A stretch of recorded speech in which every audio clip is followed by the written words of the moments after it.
nice, like, okay, yeah, I'll help, sure, But it wasn't realistic. I was burning myself out, and I didn't have anything left for myself or my children at that point. So now I'm doing projects that are meaningful, because I do want to be able to leave a legacy behind. I want people to remember me a certain way, remember my brand. I'm currently on the committee for the presidential awards in Houston. Yes.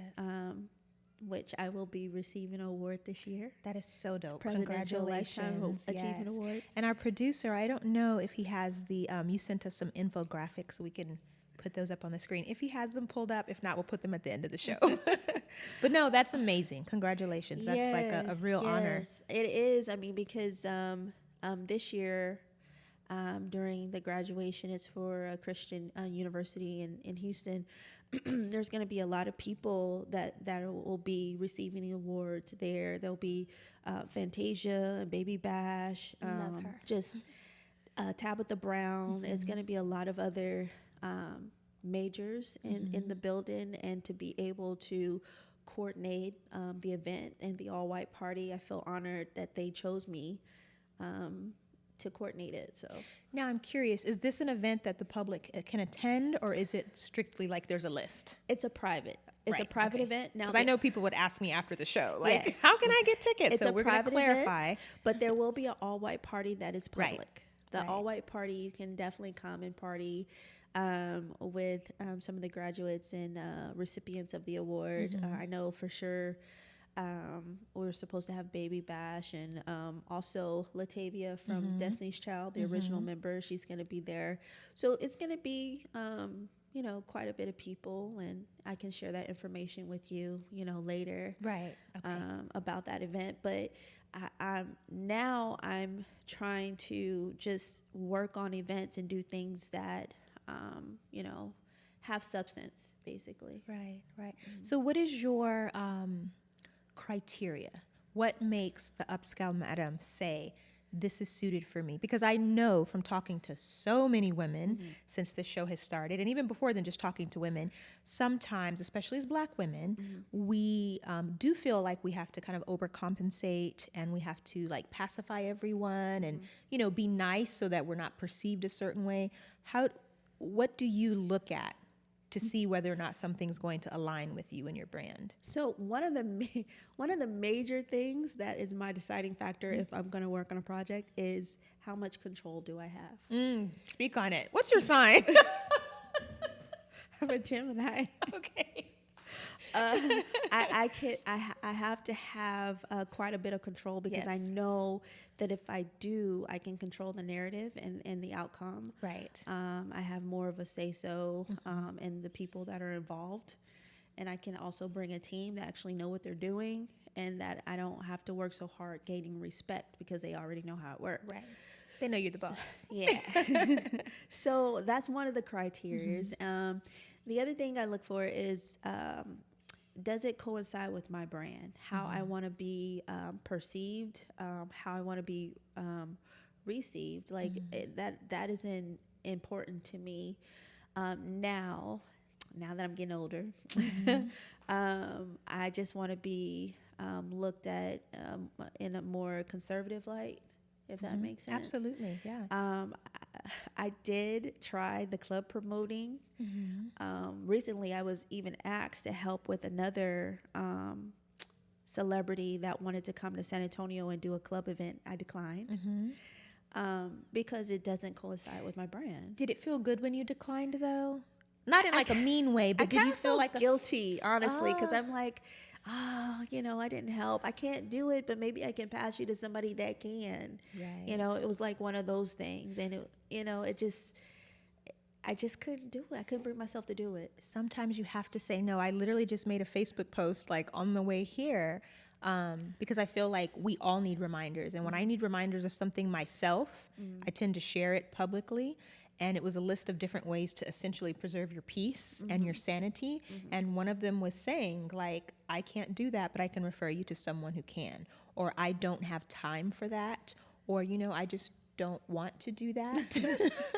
And sometimes you just have to say no. Right. And it's not out of being mean or, bougie or aloof, but we have to create peace for ourselves. Right. And you have a very peaceful energy. So I feel like that's very important to you, not to have Absolutely. chaos. Absolutely. Yeah.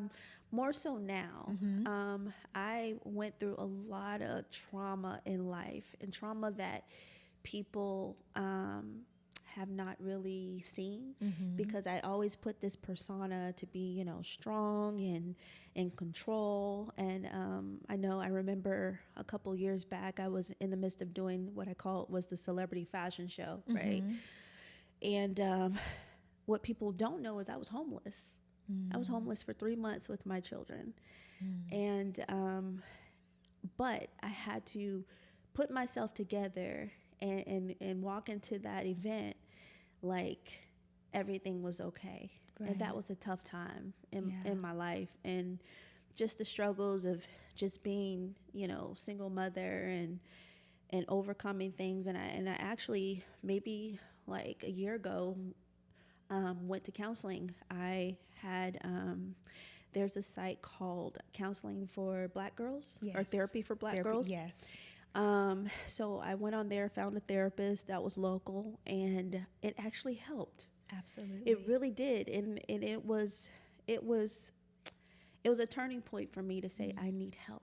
My mental is not because where it's it should so be. hard. We're supposed to be super women. And we're human. And the world sees us as like, oh, this show's called More Than Magic, and so it's like a play on the Black girl magic theme. But sometimes I do believe that Black girl magic can harm us when people take it and hoist things onto our shoulders. Like, oh, you can handle it. Brittany can handle it. Here you go. Here's something else for you to carry. Here's something else for you to put on your back. Right. And it's a lot. It is. It Yeah. is. And sometimes you have to be real with yourself and say, I'm not okay. Yes. And it's okay to be not okay. Right. I feel like growth and maturity comes from saying that I'm not, but this is how I'm going to help myself. Right. Sometimes we do battle silently. Like every time, people see me, I'm together, right? They see these grand shows and all these people, but it's a period of time where the noise stops and you're alone. Nobody's calling. You're not important. That's when it gets real. That's when it gets real. Yes. Nobody cares. Right. Until the next time you do something grand, then everybody cares. And so I went through those highs and lows, like, where are my friends? Like, does anybody even care if I'm not doing a show? Does anybody care? Right. So I feel like throughout the years, I've learned a lot about myself, and I learned what I needed to be, what I needed in order to be strong, and not what people may perceive as strong, like really strong. And I refuse not to have peace. I refuse. Yeah. And so if I feel like it's a situation that is not going to cause me, harm, I stay away from it. Yeah. Yeah. Good for you. Yeah. Because it's not something that we come to overnight. It's a process. And usually we have to get knocked down a few times, right? Like we get beat up a few times and then we're like, oh, okay, now I'm going to draw this line in the sand. Right. It's hard getting there. I can identify. So your 3 children, how did you kind of explain to them during that tough time what was going on? Because the beautiful thing is now they see that mommy has overcome and they see what you're doing. But during that time, how did you kind of make it softer for them? Because that's what we do as parents. We try to protect them and shield them, but then, reality is reality as well. Honestly, my children are resilient, and I would say they were the strong force in my life. I remember one time, I have a son that's special needs. My oldest is diagnosed with autism. Okay. And that's where Little Beat Kids come from, the nonprofit. Right. And I remember one time I was just so down, and I just was so out, and I was like, I'm not a good mom. I'm not a good mom. I'm not doing good for you. And he looked at me, he said, Mom, you're great. You're a great mom. You know why? Because God made you great. That's what he told me. Out of the mouths of babes.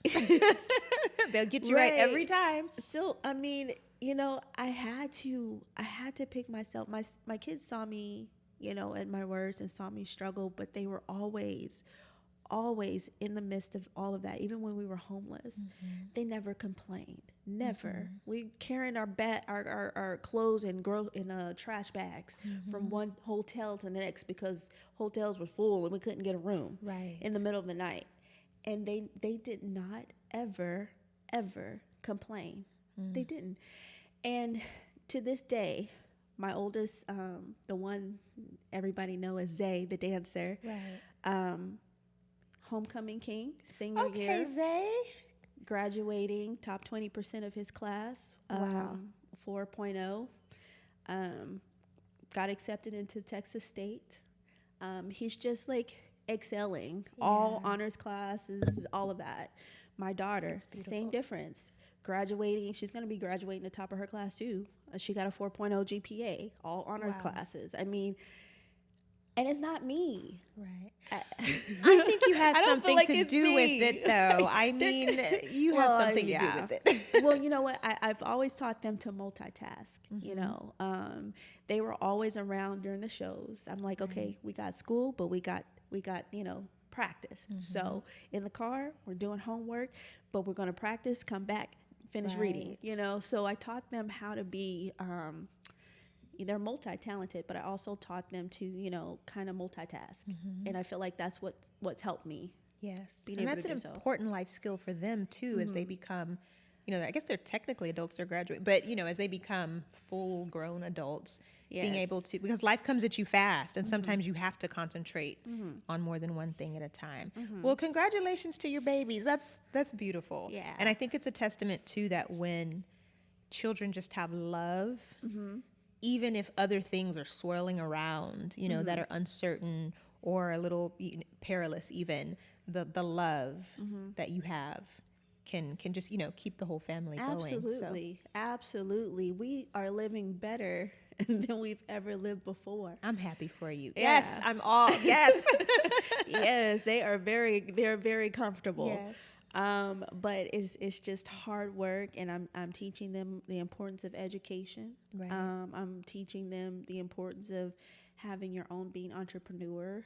My son learned music, and so now he's producing music, but he also is a dancer. But he's doing that. My daughter is learning photography. Like it's important for them to learn different traits. I'm like, you gotta have more than one income, you know, be like P. Diddy. Yeah. And so teaching them the importance of being entrepreneurs as well. Yeah. That's beautiful. And I love that there seems to be, it's shifting, but there seems to be more of an acceptance and a validation of creative people as professionals. Because I remember hearing a lot of messaging, you know, maybe 15 minutes ago, that people who, you know, do music or people who paint or people who, you know, do photography are not really, you know, serious business people, but the whole world runs on like the arts. Like if you go home after a long day and you watch TV, there are creative people making that happen. There are people like you assembling teams and having systems behind the scenes. So I'm curious, how did you learn what systems work best for you within all of that? Honestly, I think it was just birth in me, because I've always loved the arts ever since I was young. I did my first fashion show, put together my first fashion show when I was in high school for Randolph Air Force Base. I got everybody together and we did one for the PX. They got to pick their clothes and everything. I don't even know how I got that gig, but thank you, Randolph, for that opportunity. But it's just, I really don't know. I feel like it was just in me. I come from a family of entertainers, singers. I grew up in the church watching my grandmother and her sister sing. So I just always have loved music and theater. And coming to San Antonio, because I'm a military brat, but coming to San Antonio, just linking with other creatives and other talents, they just inspire me. So I try to kind of get in a circle of people that inspire me, because that's really my drive. Like, you know, you get in a room of creatives, That and energy. it's just, yes, it sparks something, you know, it excites you. So doing what I do as far as the entertainment is nothing that I had to learn. I never opened a book. I just knew how to do it. I don't know how. Right. You know, it's God, really. I was gonna say it's a gift. It's a gift. Yeah. Exactly. Yeah. It's a gift. I really do feel that way, because I have this gift of bringing people together. People are drawn to me. I'm not saying that to brag or anything, but You can pop your collar at this show, sis. It is okay. We encourage it. It's fine. But really, seriously, it is a gift. People are drawn to me. That's the only way I can explain being able to do these shows. Without my very first show, I sold out. We did a Michael Jackson show in New Braunfels in 2016. Never put on a show before in my life. I put on that show. My son toured as Little Michael Jackson with the Spirit of Michael tour.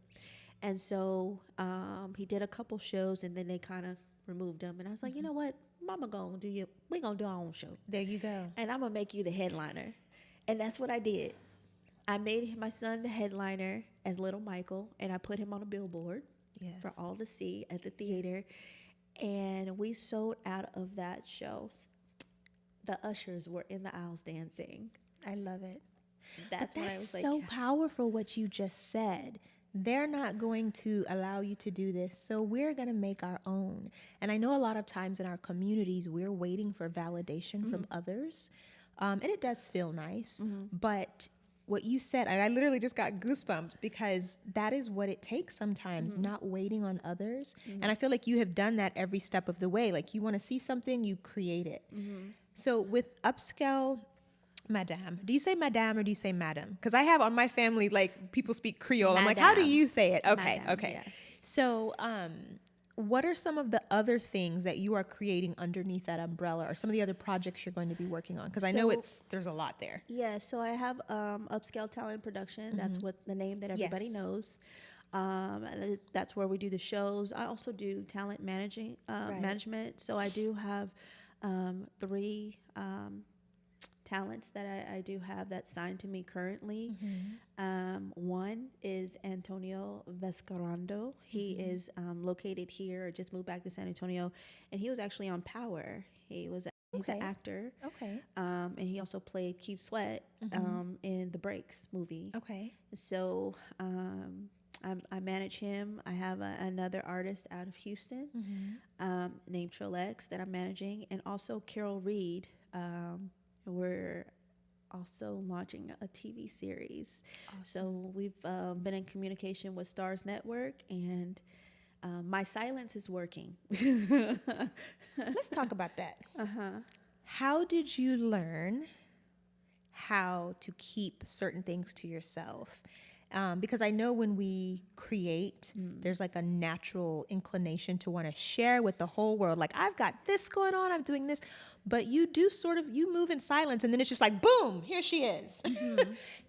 Was that also something that you learned by trial and error? Or are you just sort of a naturally reserved person? I think I'm naturally reserved. I don't feel like everybody needs to know your every move when you're moving.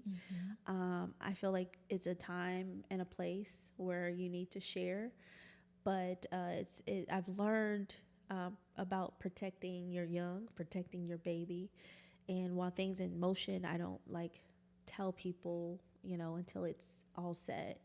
So people don't know, like, even though I'm silent, they think I'm not working, but secretly, yeah, you're always I am. working. Yeah, I am. I got a few things going on. So it's better for my peace, because again, with Upscale Madame, I don't want to be as accessible to people as I was previously. I feel like it's time for me to kind of step back that way I can sift through like what's important for me to do and what's not.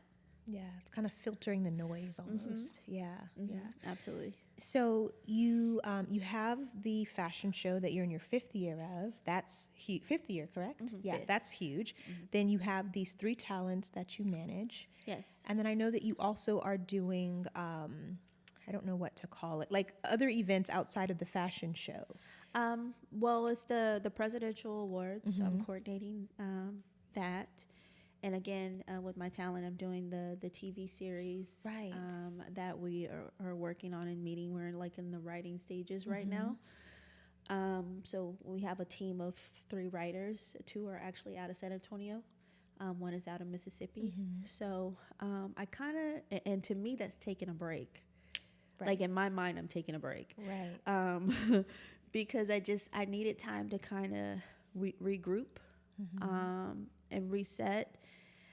But ever after, still gonna do my fifth ever after. That will be 90s, and I'm actually partnered with Paul Anthony from the group Full Force. If you remember House Party, Yeah, of course. Oh my goodness. Yes, bully. legendary. Yes, they just came out with the new House Party movie, and I thought it would be kind of cool to do House Party. Me and Paul are actually That good is friends. crazy. I talk to him at least every week. Right. And he's a really, really good guy. Really good guy. And so excited to just work. Yeah. But we are actually going to do a 90s theme ever after. I love it. We're ready. I have so much 90s nostalgia. I mean, I think all of us do. There was like a very crystallized aesthetic of the 90s. There's like a mood and a vibe and a feel. Like there's just nothing comparable. So we will be looking for that. So I have a question about how you structure your days. And the reason why I'm asking you this is because there are a lot of people who would watch and just be like, wow, that's a lot. I could never do that. So how do you, like when you get up every morning, do you have a spreadsheet? Do you check your Google Calendar? Do you have like how do you structure and keep all of that? Because you can't keep it all in your head. I do. You do. Well, some people have that I do. talent. So you just kind of, I write nothing. really, Nothing gets I'm written impressed. down. That's impressive. It drives I write everyone everything nuts. down. Trust me, it drives everyone nuts. But I guess, That's amazing. being a nurse, I can look Oh, at somebody yeah. and assess them, and it's my mind automatically takes a picture of that person, so I can go back and write a whole narrative about what I saw from that person and what they were experiencing. So I feel like it's something that I've been conditioned to do, just my mind, the way it works. So my day normally, ideally, I start off at the gym because that's like my woo-saw, my get up and go, right? Ideally, unless I'm on call or something. Right. Then I go and usually just see patients. See patients every day, pretty much.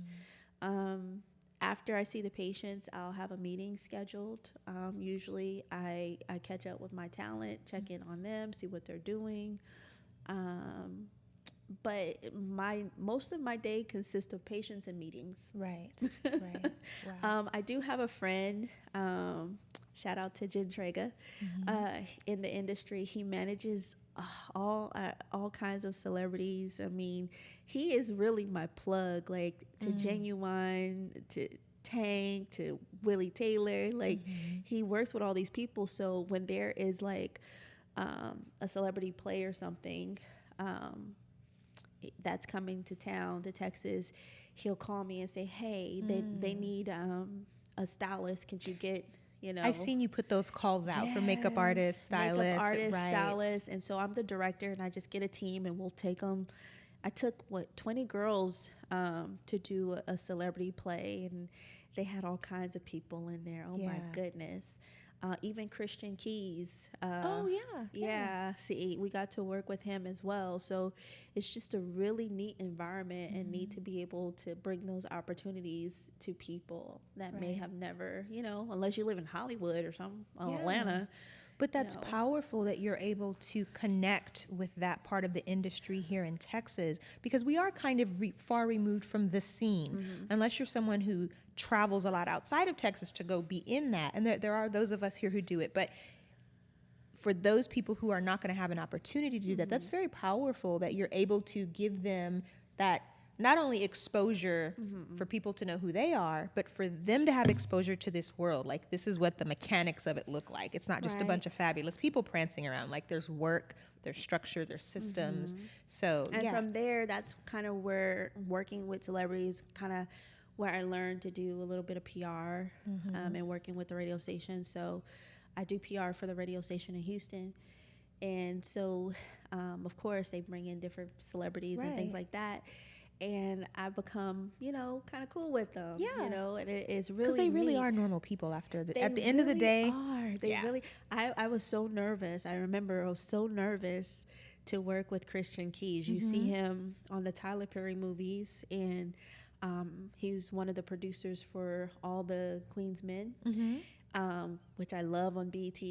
So I was really super nervous working with him. And he has this weird sense of humor. Like, he cracks jokes or whatever. I've seen him on social media, like his Instagram. He's I'm like, just okay. weird like that. But, I mean, for him to, like, know my name, like, Brittany, come here. Come on, and I'm like, okay, meeting somebody that you've been girl fanning all this time, and then actually getting to work with them, it's like different, you know.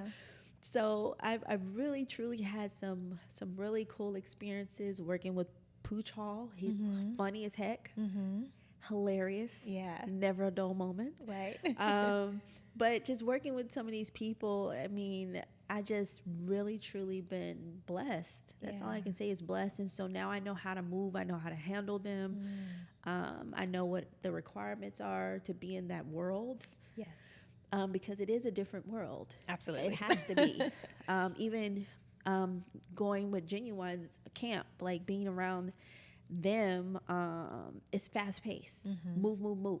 If you don't move, you get left, And I'm not used to that, that kind of thing, because I kind of take my time. Because you're kind of zen. Yes, I got heels on. I ain't running behind nobody, but no. I mean, you have to have fire or you will be left in the crowd. It's like on to the next. Yeah. So just learning that world, and that was the other thing under Upscale Madame that I do, is the celebrity PR. So because you are, in this world, which is a different world from the everyday world of celebrities, how do you do, and this is a bit personal, but how do you keep balance? Because there is a different code that they live by almost. Yes. It's, they have more access to things, they have more opportunity, they have more capital. Yes. So how do you not get caught up? I guess that's the question. We'll just use well, I don't have their money. Right. So that's number one, okay? I don't have celebrity money. Right.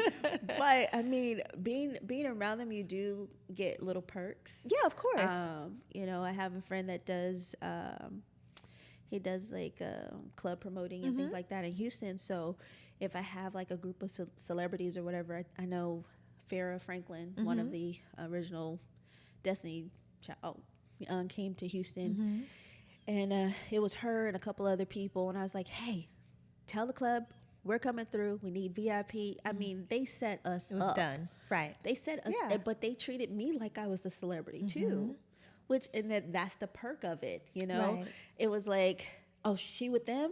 Okay, come in. We're going to escort you in kind of thing, and we have our own security. I mean, it was like one of the hottest clubs in Houston, and it was just like our own, section, and they, catering to us.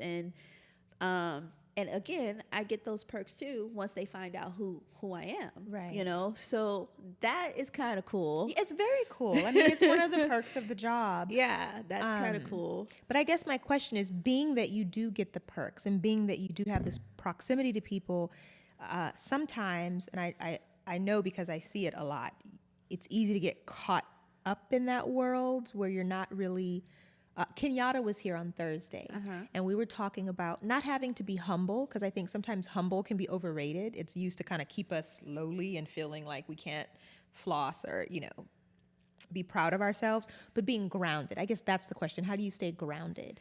Because you do have a very grounded energy. Yes, I am. I feel like I am humble to a certain extent, like I'm humble until like something happens and I'm like, y'all gotta get this together. Like, how I am now. Right. But it just depends on the situation and what I'm doing. Like if I'm working or versus if I'm just, regular old Joe. Because to me, I'm just a regular old Joe. Like I'm not anything spectacular. I mean, anybody can do these things, I feel.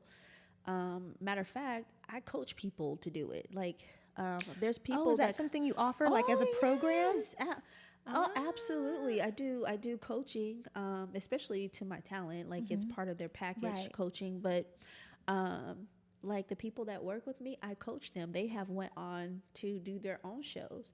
And I love that. People tell me like, oh, they're trying to be you. They're trying to do what you do. And I'm like, no, I want them to.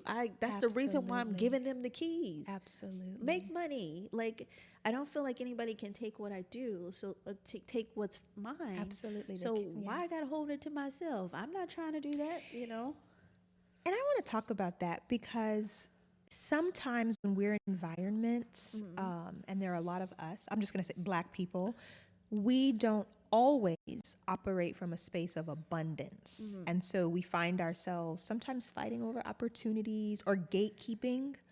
And that really doesn't help any of us. And I love that you said no one can take away what you have because that is for you. Right. And you're actually empowering people. And that is something I would love to see us do more of, is just, grab somebody by the hand and bring them along, or set them up, or speak their name in a room when they're not around. Yes. Speak it positively. I've been the victim of the mean girl syndrome. Listen. Like I literally went into a beauty shop one time and had women that I've never met say, "You think you a boss? We see how you walk up in here. Why you have an assistant? Can you even afford an assistant?" I've never in my life had conversations with these women. So I'm even wondering how they even know that much about the salon before. And that was my last time. Right. But it was the fact that why do we have to be like that to one another? We don't. It's definitely a choice to get up every day and decide how we want to interact with our brothers and sisters. It is a very mindful choice, and I think sometimes we just aren't choosing properly. Right. Where do you think that comes from? I feel like it comes from a place of women wanting to be where you are or do what you do. They really want to work with you. I feel that way. 'Cause it was even said, well, if you would have had me go to Philly with you, I would have. Wait. Right. I thought I didn't need an assistant though. Right. So I don't want to be one of those women that try to undermine or tear down another woman. Because at the end of the day, I don't know her struggle. Right. She could have went through the same exact thing I went through. Yeah. And trying to make it out better. So why would I cut her down? She could be in a position where she can help me somewhere along the line. So I really, really, truly feel, and I see it a lot. Unfortunately, it is here. Yeah, it is right in our own city. Little cliques or whatever. And I just want people to get in the place where everybody can win. Like, well, and it's interesting. I would like to talk about cliques because I have and I've been told that my philosophy is a little different. So I'm curious to get I think cliques are important. But what is the objective of your clique? What is the work that you're doing? If you have a clique and your sole purpose is to bash people and be mean and undermine people or be cutthroat, then that's not positive. But if you have a clique of creative people Like I know that I have one makeup artist that I pretty much always call for everything. And I only go with someone else if she's not available. If she's like, hey, Right. Curie, I'm in New York this week. I'm like, darn, okay, fine. Let me go to option BC. But like that is my girl. Like shout out to Kat. And so anytime I have any opportunity, we work so well together. Right. But I would never cut down another makeup artist. It's just that is my, and then I Or used tell to have her not to work with someone no, else. I Exactly. send her work all the time Yeah. that, has nothing to do with anything I have going on because I want her to prosper. So I think clicks can be like a double-edged sword. I think we need them and we need to cultivate them. And I think that they have this negative connotation, but they don't have to. I'm just curious. And if you don't agree with me, I mean, I really, because the more and more I talk about it, people are like, yeah, that's weird. And I think just the word click has like a negative. I think so. The word has a, but I feel like you said before, it depends on like where it's coming from and what you guys are doing. Right. Like if you're inviting people to work with you and supporting other people, then yes, it's positive, right?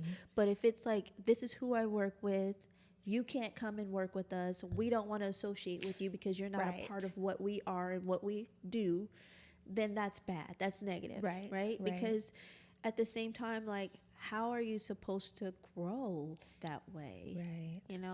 It's so much, the entertainment world is so much bigger than just our little box. Yes. We're like a drop in the ocean. Right. Yes. Like there's enough for everyone. what are we doing with all this talent? We have the talent, but are we reaching people? Are we being positive forces?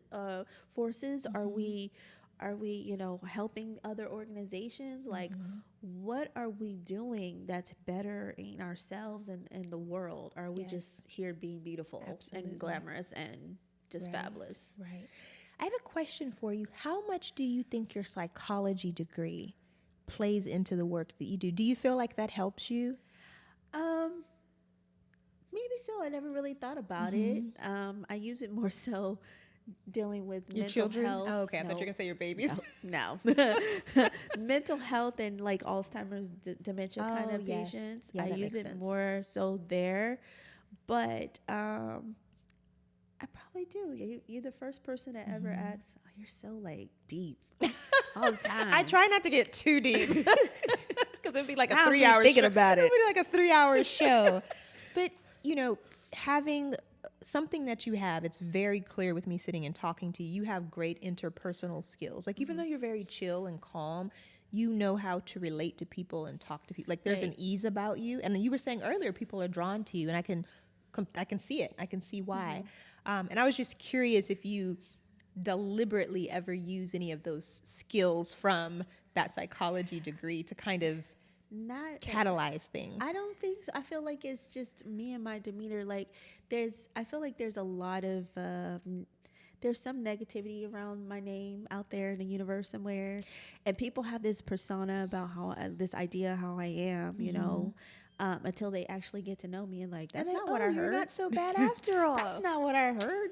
Aren't you supposed to be a mean girl or something? Yeah. And I'm like this all the time. Right. Like all the time. Now, granted, when it comes to a show, I can turn into like a whole monster because, it has to be right. You know what I mean? Like, we got to look good. But afterwards, I'll love on you. Like, I know I was kind of harsh, but I still love you. But it's interesting you use that word, you can be a monster. Yes. Because when women are very assertive, there's like qualities that are assigned to us. And we even do it to ourselves, right? Like, I got to be a monster, or I got to be, the B word, or I got to, turn on. And it really isn't monstrous. It's just you're being about business. And if you don't turn that on, then the train doesn't leave the station, How do you... Well, I know you work with people that are also friends, and sometimes, or that you have friendly relationships with. Right. And sometimes people that are close to us have a little bit of difficulty seeing us step into that position of power. Has that been something that has been challenging for you? At first, but they know me. Right. So a lot of time, they are already on it before Right. I have They're like, to Brittany's be that coming person. straighten up. Yeah. They're usually, or we have this conversation. Okay, Brittany, I'm going to be the bad cop. You be the good cop. So really, I'm the good cop sometimes, but I'm telling them what to say to be the bad Right. cop. So I can still look good and people still Right. like See, me. that is that psychology degree. So people will call me like, they said this and this and this is this, and I'm not happy. And they don't know that I'm the one that told them to say it. Right. And I'm like, you know what? I'll talk to them. Right. We'll figure it out. Yeah. Because what I found out is that if it comes from me, they'll bash my company. Upscale is this, upscale is that. But if it comes from someone else, they won't mention me. So I've learned that through the years. Do you think that bashing would happen if you weren't a woman and if you weren't a Black woman? Do you feel that energy around it? No. No. Okay. No, not It's just really. people being people. People being people. Okay. People being people. Now, I have had some challenges as a Black woman, I feel. Even like doing my events, because some of the venues here, I feel, want me to dumb down what I do. And I'm like, we're not changing it to make you comfortable. If I want to play hip hop, if I want to play some rap, if they want to, shuffle and do the electric slide down the runway, we're going to do it. Right. We're not going to change what people are drawn to or what made us great to make you comfortable just to get in your venue. And that's what I've been facing. Like literally challenges. That's why you don't have a date forever after. Understood. Right now, because we're too much for them.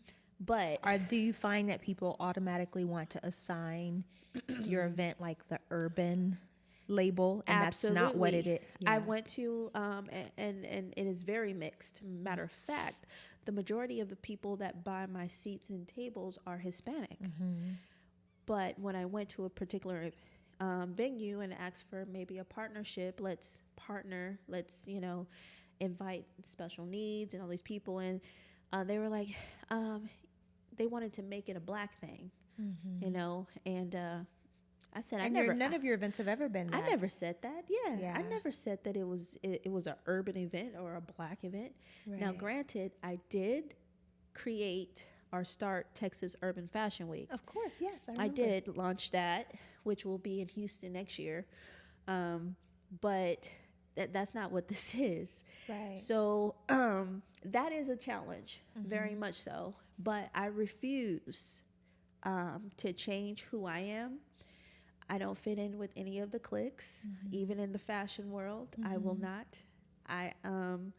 Because I don't want to change who I am.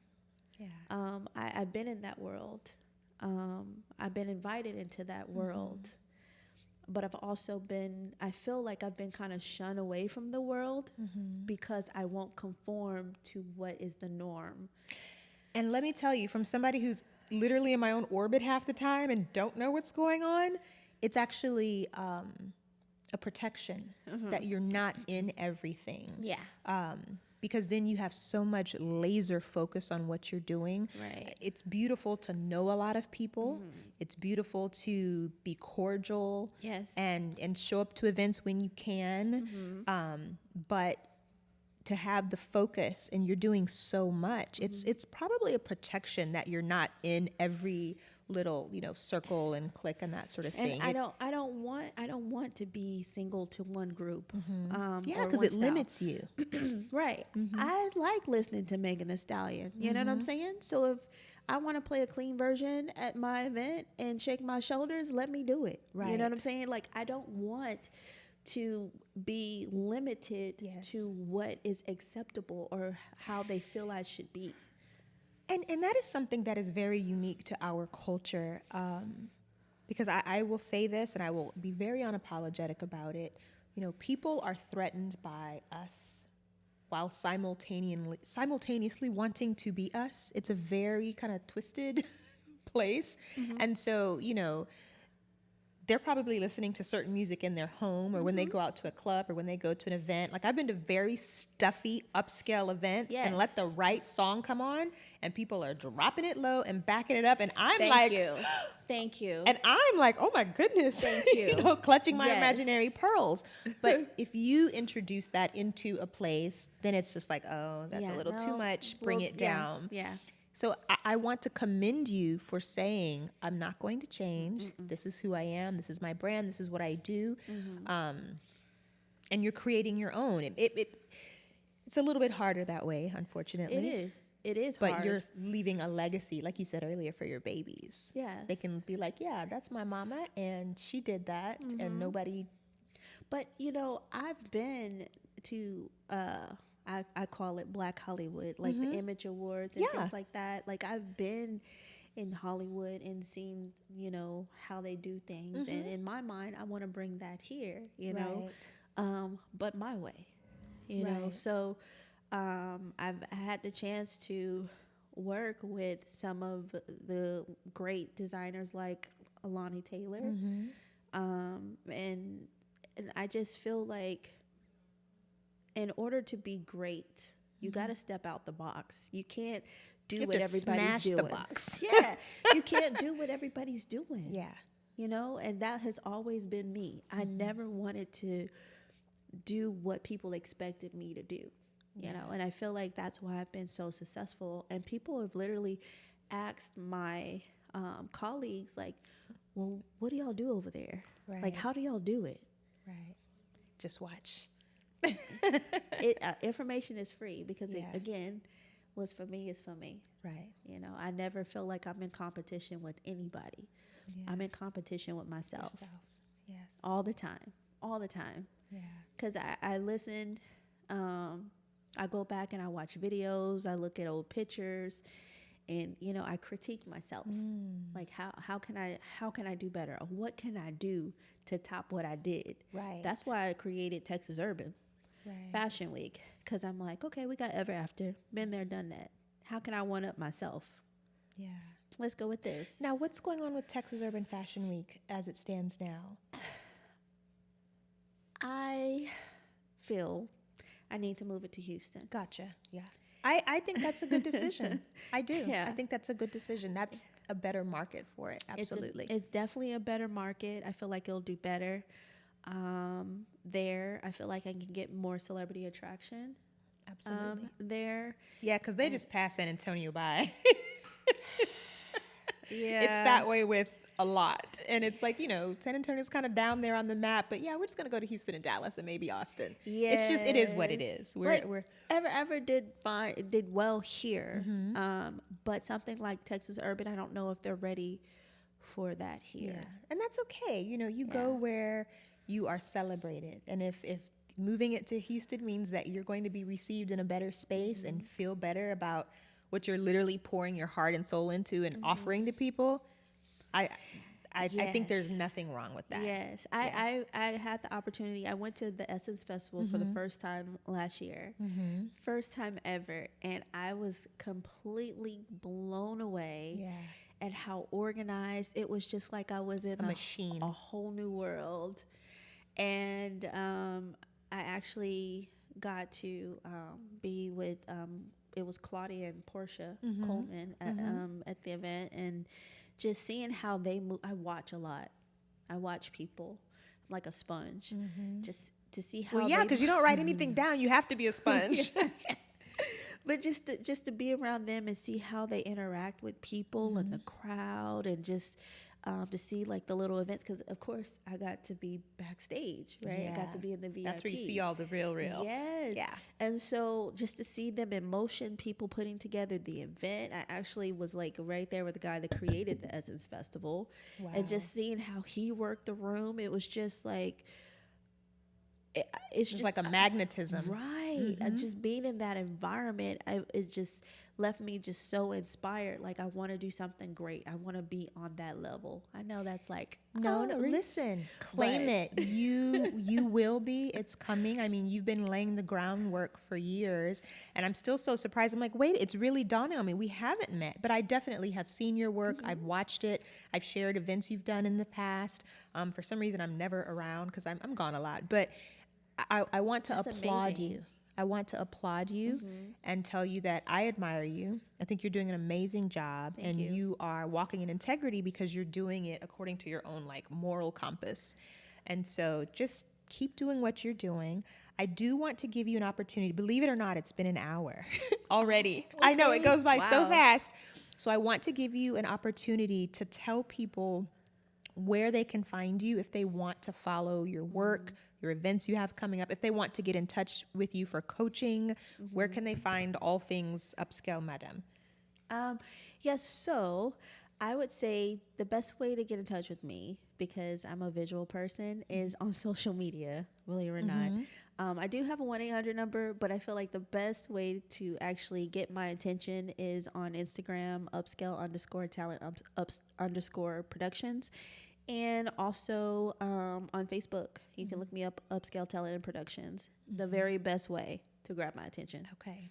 And then you do have Ever After coming up. Do you have a date solidified yet or not? That's because I know you don't have a venue necessarily. Right. So I don't, because I'm thinking about moving out to Houston as well. Listen, I'm all for it. Okay.